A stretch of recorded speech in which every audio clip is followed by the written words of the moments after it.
तो आज बात करते हैं भारत के जबरदस्त, तेजी से बढ़ते क्विक कॉमर्स सेक्टर की।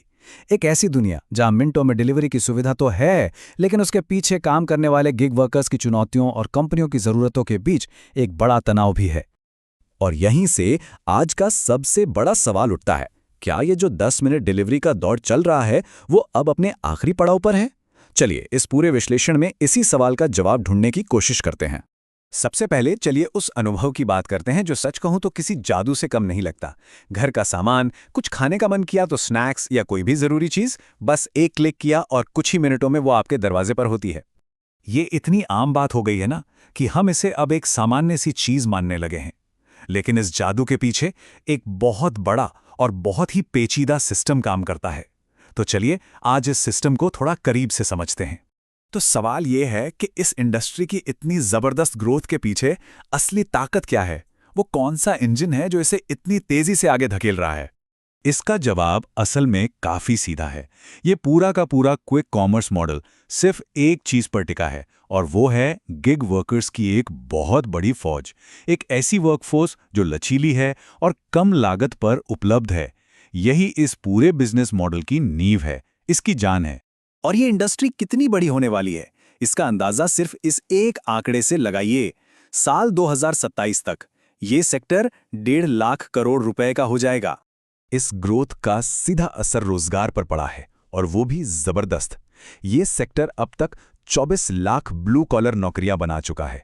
जरा सोचिए कितने लोगों का घर परिवार इससे जुड़ा हुआ है। और ये तो बस अभी की बात है। भविष्य में ये संख्या और भी तेजी से बढ़ने वाली है। अनुमान है कि 2030 तक भारत की गिग वर्कफोर्स 2 करोड़ 35 लाख तक पहुंच सकती है। मतलब साफ है, ये लेबर फोर्स देश की अर्थव्यवस्था के लिए और भी ज्यादा जरूरी हो जाएगी। लेकिन हर चमकती चीज सोना नहीं होती है ना।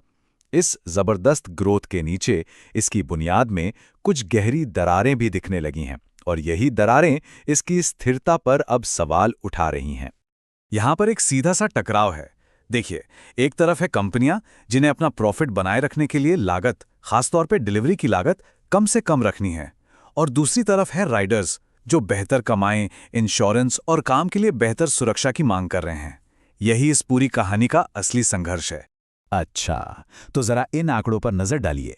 एक राइडर हर डिलीवरी पर औसतन 40 से 70 रुपए कमाता है। इस हिसाब से उसकी रोज की कमाई 700 से 1200 रुपए के बीच होती है। महीने का हिसाब लगाएं तो ये लगभग 22,600 रुपए बैठता है। लेकिन जिस तरह से महंगाई बढ़ रही है और काम में जोखिम है, ये कमाई अब नाकाफी लगने लगी।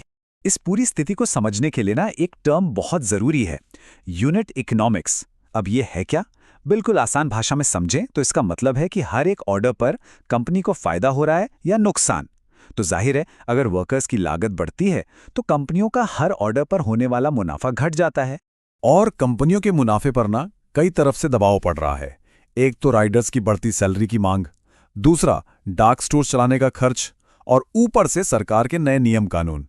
ये सब मिलके कंपनियों की यूनिट इकोनॉमिक्स को बुरी तरह से चोट पहुंचा रहे हैं। लेकिन रुकिए, कहानी यहां खत्म नहीं होती। इन सभी चुनौतियों के बावजूद कुछ ऐसी ताकतें भी हैं जो इस इंडस्ट्री को न सिर्फ बचाए हुए हैं बल्कि उसे आगे भी बढ़ा रही हैं। चलिए अब उन पर एक नजर डालते हैं। तो क्या इसका मतलब ये समझें कि ये इंडस्ट्री बस ढहने की कगार पर है? नहीं, इतना सिंपल भी नहीं है। असल में यहां एक बहुत ही दिलचस्प खींचतान चल रही है। एक नाजुक संतुलन बनाने की लगातार कोशिश हो रही है। इसे ऐसे समझिए जैसे एक रस्साकशी का खेल चल रहा हो। एक तरफ है वो कारक जो इस बूम को खत्म कर सकते हैं, जैसे बढ़ती लागत और सरकारी नियम। तो दूसरी तरफ है वो ताकतें जो संतुलन बना रही हैं, जैसे शहरों में जबरदस्त डिमांड और नए शहरों में विस्तार। तो ये संतुलन बनाने वाली ताकतें आखिर हैं कौन सी? पहली और सबसे बड़ी ताकत है शहरों में क्विक कॉमर्स की जबरदस्त मांग, जो कम होने का नाम ही नहीं ले रही। दूसरी, ये इंडस्ट्री लाखों नौकरियां दे रही है, जिससे लेबर की सप्लाई लगातार बनी रहती है।